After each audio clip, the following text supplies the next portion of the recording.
have passed, and my days are coming to a close. God has fulfilled His promises. He has been faithful. He promised that I would see the greatest truth and the greatest fruit in my last days. You are that fruit. Let me share 7 realizations upon which your calling and ministry must be based. Each of you must come to these realizations individually and commit yourself to making these 7 realizations the guiding truth of your kingdom living. The first and most important realization you can experience is this: the Word of God is the final authority in all matters of faith, practice, and truth. The Word of God is not just an authority, it is the final authority.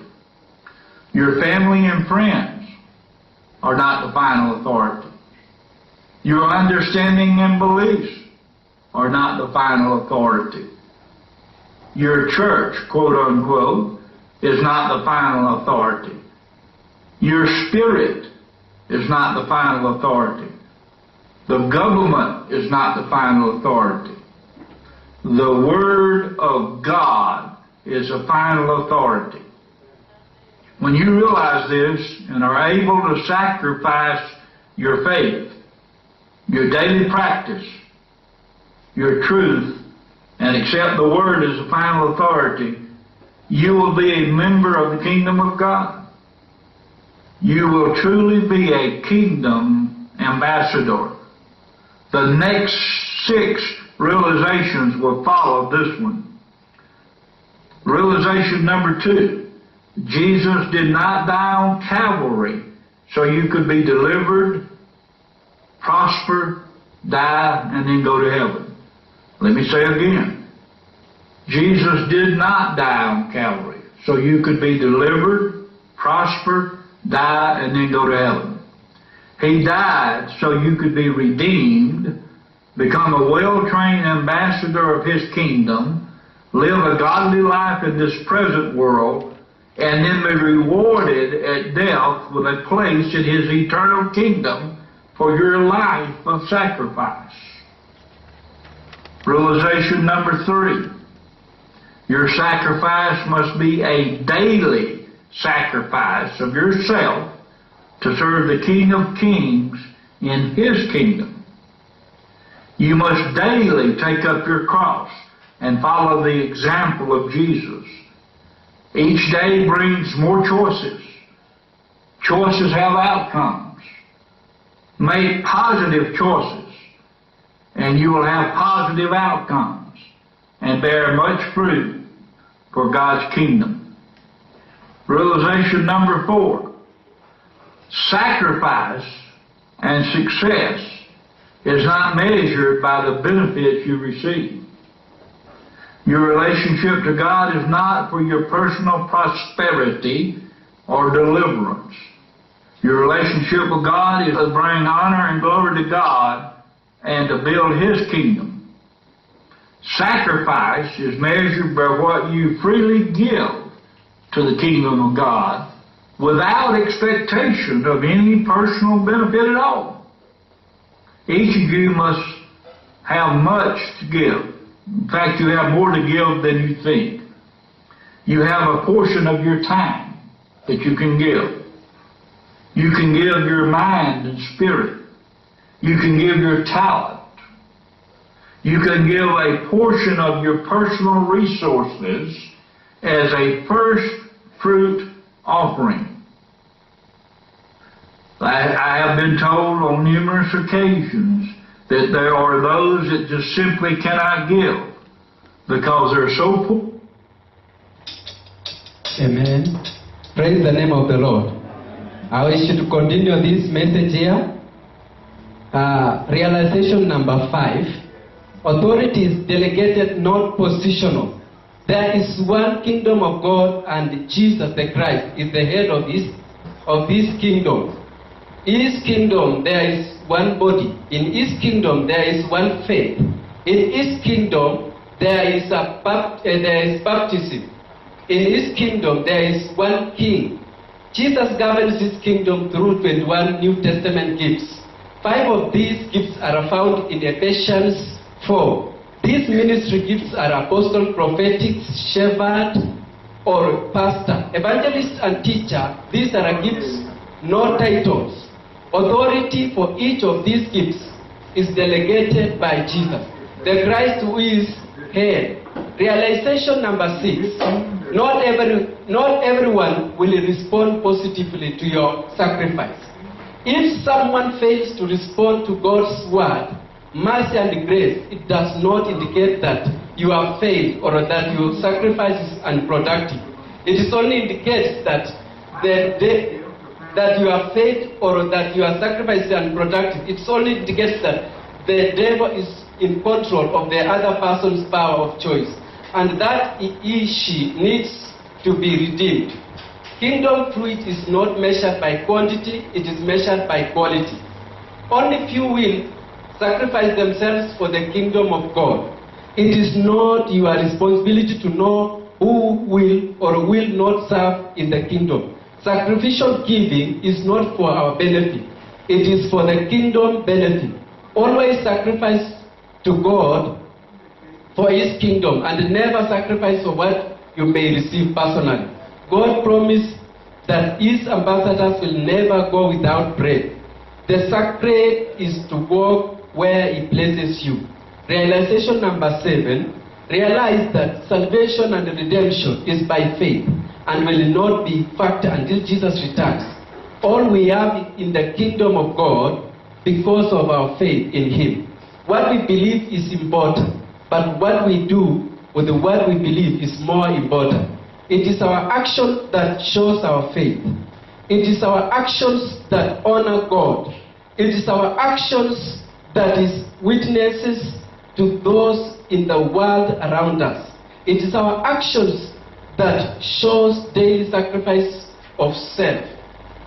It is our actions that testify of him. When Jesus returns, you will be judged. You will be judged by the word of God, not for what we believe, but rather what we did with what we believe. When we leave this place today, you have an opportunity to walk through this door of opportunity. The only question you need to ask is this: what can I do to walk through this door of opportunity? The answer is simple. Enroll in level 2 of the SOA as Eagles Bible Institute. Level 2, Adanon Chaplain Training, is level 3. In level 2, you begin to apply what you have learned in level 1. Number 2, be what you have received certification to be. Adanon Peer Counselor, before you can enter the level 2, you must establish and lead a discipleship discovery trial. Attend your Adanon Unity Group as assembly meetings. Your Adanon Unity Group will continue as other begins level 1. They will have their own group. It is the Adanon 12 Steps program that will continue to learn to minister to others. Make first fruit offering of your time, talent, mind, and spirit, and your resources to the kingdom. First fruit offering means that when God blesses you, the first thing you do is give a portion to him. We all have been blessed with the time, daily give a portion serving him. If God blesses you with a bag of beans, then give a cup of beans to his kingdom. If God blesses you with a dime, give a penny to his kingdom. If God blesses with the ability to play an instrument or sing, then play and sing in honor of him. When you have done these 4 things, God will take you to places beyond your great imagination. May God bless you and keep you. May he make his face shine on you, and may he grant you peace. Shalom. God bless you. Amen. Tumpatie Bwana sadaka ya makofi kwa sababu ya ujumbe wa director. Piga makofi, piga makofi. Mnasikia hii ujumbe iko live, hata akiwa kwa atashangaa na makofi hiyo, hata sababu chifu hawezi kupata. Sikia Yesu makofi mazuri. Amen. Man, thank you my brother.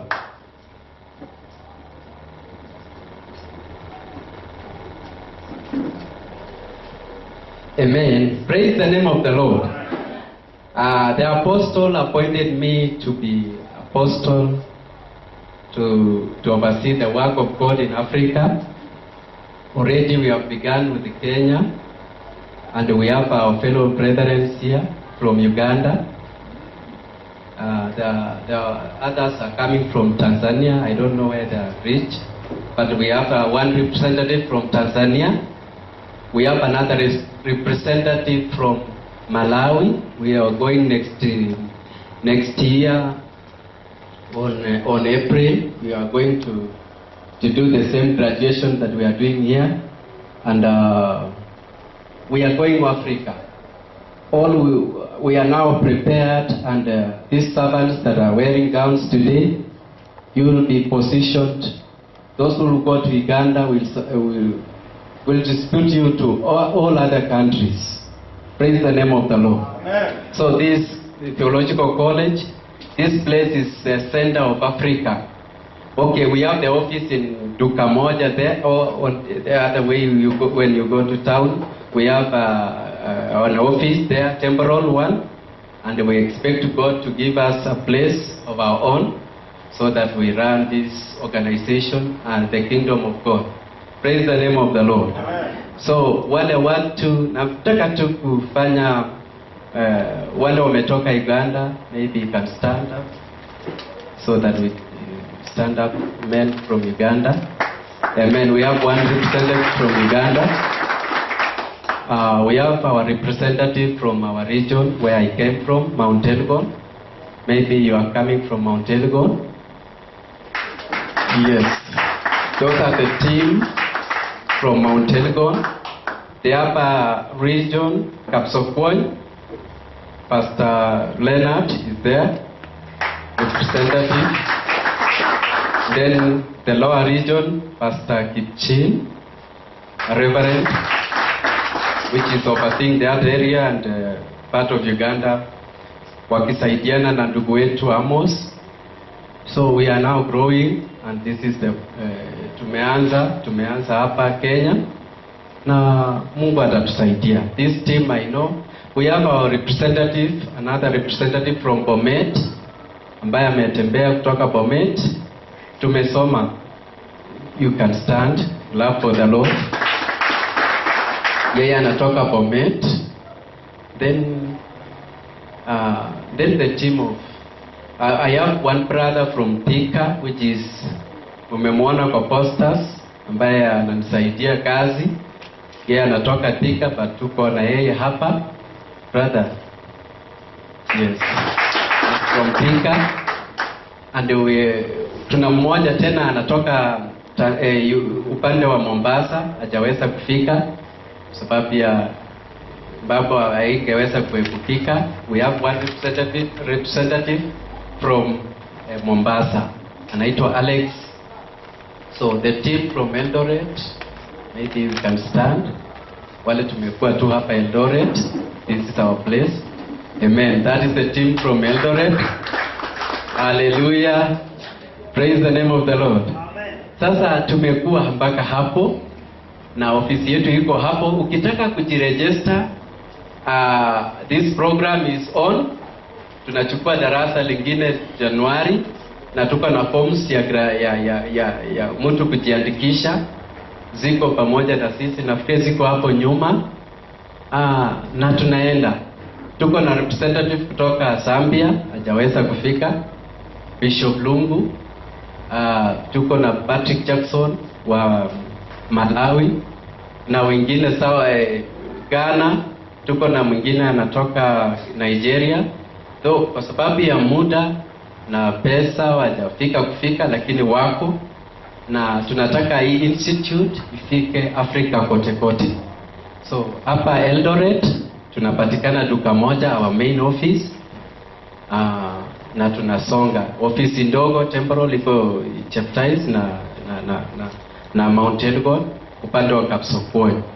So we have one representative Kaptama, Pastor John Matui, na tunasonga. Dr. Wawire to come here so that we can do that which is necessary for you graduates. I would like us also to stand up as we welcome this man of God. He has traveled widely in Africa. He is a teacher of the Word of God. I know he has many colleges in Kenya and even Tanzania and Uganda and even Rwanda and Burundi. Can we give a clap to Jesus as we welcome this man of God? God bless you. Asante askofu. Tukae. Asanteni. My senior elder. No, God has called us in different fields. When he's a prayer warrior. So I don't know how to pray, but when he starts to pray, you will really see the importance of prayer. So I honor you, sir. Thank you for the good work that you are doing. My senior Bishop Polet is my chairman. Amen. And I honor you, sir. Pamoja na mama, Bwana wabariki sana. Pastor Mati, asante for the opportunity. Wao umenipatia. Nilikuwa nimetamani sana nisimameko kwa hii madhabahu siku moja nihubiri, lakini haikuwezekana, lakini leo imewezekana. God bless you. With your wife, God bless you. Brother James, thank you for the opportunity ya kunikaribisha mahali hapa ili tuweze kuwa pamoja nanyi na Christians na watakia maisha mazuri. Dennis alikuwa mwanafunzi wangu na nilimwambia muendelee. Sasa ninafurahia wakati ninapoona akiendelea namna hiyo, nina sababu ya kumtukuza Mwenyezi Mungu. Bwana Yesu asifiwe. Kwa majina ninaitwa Wawile Wycliffe. Nampenda Yesu na saidi yote Yesu ndiye ananipenda zaidi. Mimi sijui kama nampenda sana, lakini yeye alinipenda zaidi. Bwana asifiwe. Hatutachukua taka nyingi graduates. Sisi hatuko hapa kuwatuma kuenda kuchukua mchanga na kuchukua mafuta na kuanza kuuza vitambaa na kufanya nini. Mungu hatakuacha. Biblia inasema, Daudi anasema alikuwa mdogo na sasa amekuwa mzee, sivyo? Na hajaona mwili wake amefanya nini? Ameachwa. I'm telling you the truth. You know, wahubiri wa leo vijana wako kwa competition na wahubiri wazee. Mhubiri mzee ako na gari, sasa kijana ndiye ameanza safari na anataka akuwe na gari kama hiyo. Anataka akuwe na vitu kama hiyo. Tamatu waje tu Mungu atuelekeze.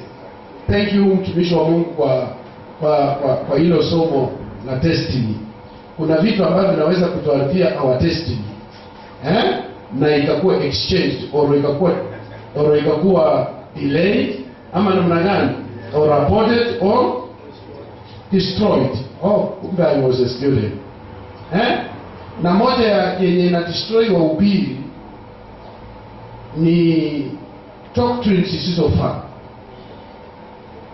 Unakimbiliwa nataka upate vitu fulani, na unachikuta unaanza kuuza vitu ambavyo havifai. Acha tu Bwana atakukumbuka. Amen. Hiyo sio mambo yangu. Mimi nimekuja, mimi niko tuna kazi moja rahisi sana. In 10 minutes we are done. Bwana Yesu asifiwe. So graduates, ningeliwaomba msimame. So wengine wanaipika ni kwa sababu ya hii lugha inaitwa Kiingereza. My brother, Kiingereza is not the anointing.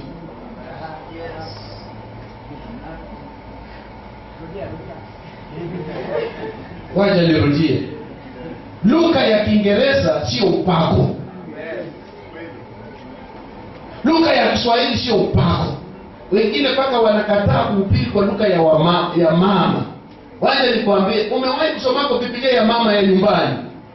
Ya lugha iko na meaning kushinda hii yetu ya Kiingereza. Tena neno likitoka kwa lugha ya mama is strong compared na lugha hizi. Hello? Lakini kwa sababu tunakutana na watu kama town kama hapa, wacha tuhubiri kwa lugha ambayo watu wanaelewa. Si ndio? Lakini hata ukikuja kusimama hapa, wakati mwingine unaanza kutetemeka. Unasema sasa mwenye anahubiriwa kwanza alikuwa kwa Kiingereza, sasa na mimi nitahubiri nini? Na wewe unajua ile lugha ya mama ya Wabukusu ya kutoka kwa Elijah msao kule chini. Ndio unayajua. Wewe kuja tu hapa waanze kusema wewe bora aliko.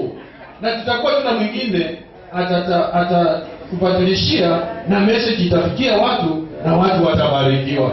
Hallelujah. But I'm not saying don't learn English, because your destiny is not, you are not called here in Africa. You are called to go to all nations. Because some of us will be going to America. America, they don't know Kibubuzu. America, they don't know Kiswahili. So you need also to learn English. Let me do my work. Amen. Altars all should be on the left. The Christian ministry is both a great joy and solemn responsibility. Jesus called the 12 to be with him. First of all, even before sending them out to preach and to serve.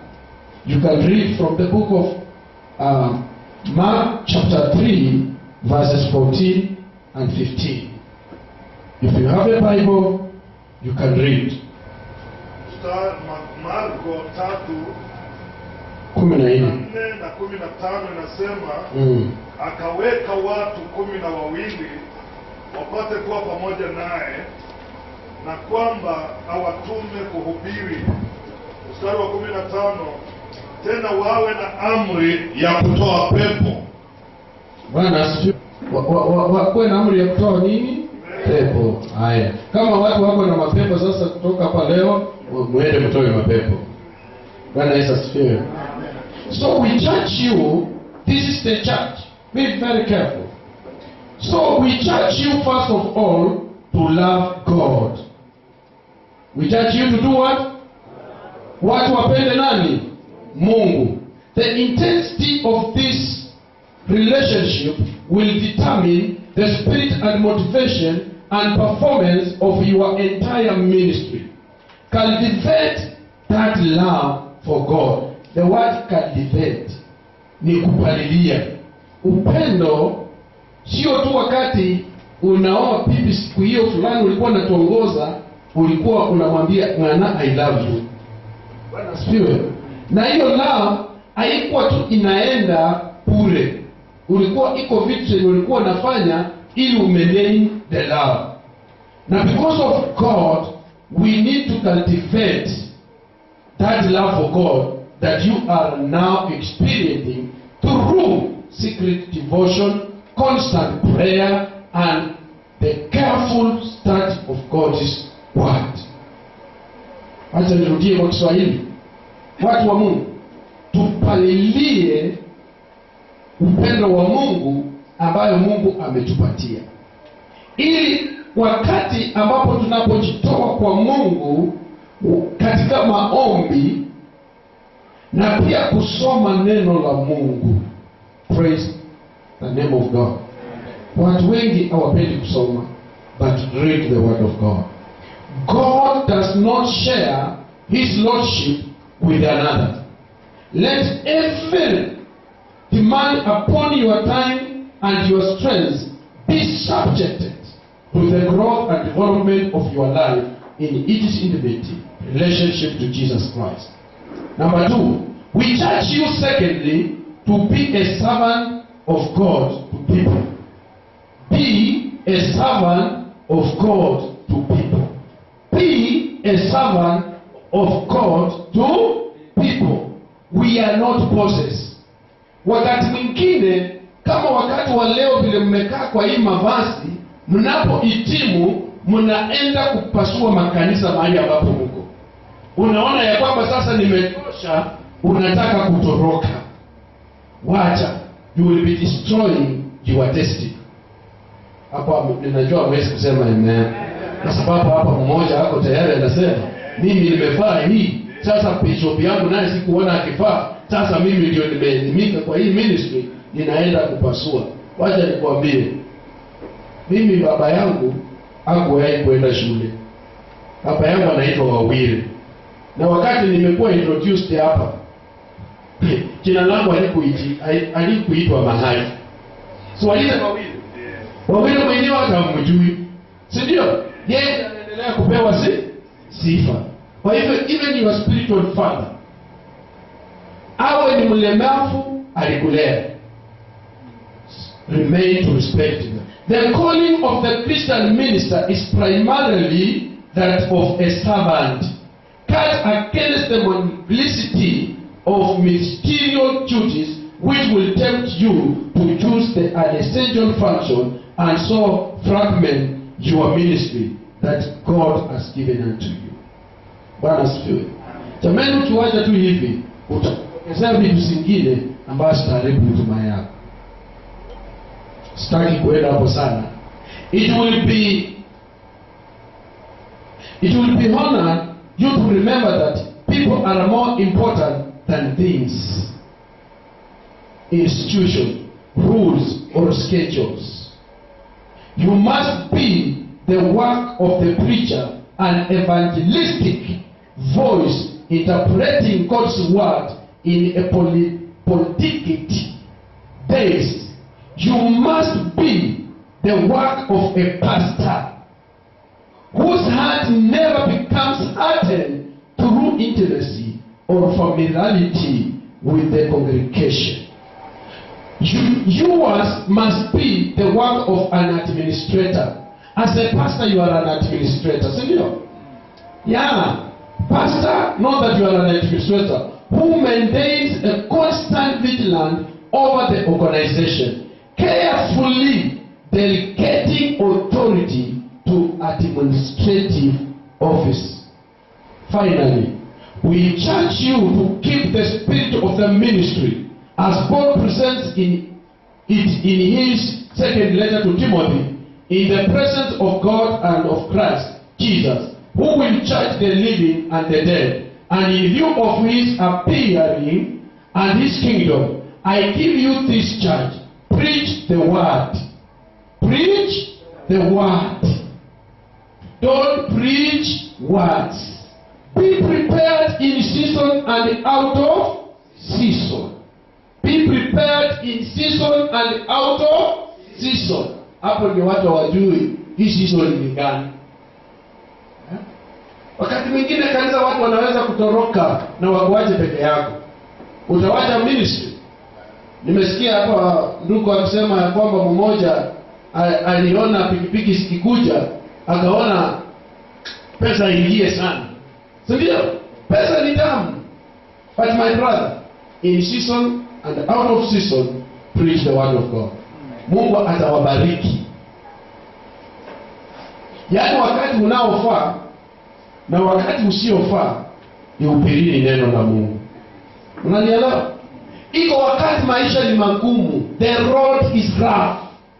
I'm not here to tell you the road is smooth. The road is rough. But be prepared in season and out of season. Correct. You are there to correct. And you are there to rebuke. And you are there to encourage. Mtakuwa tunasema yes, I will. Okay? To every question I'm going to ask. So, will you pledge as a minister of the gospel of Jesus Christ to seek first the kingdom and his righteousness? Yes, I will. Will you love God? Yes, I will. Will you serve these people? Yes, I will. Will you preach the word?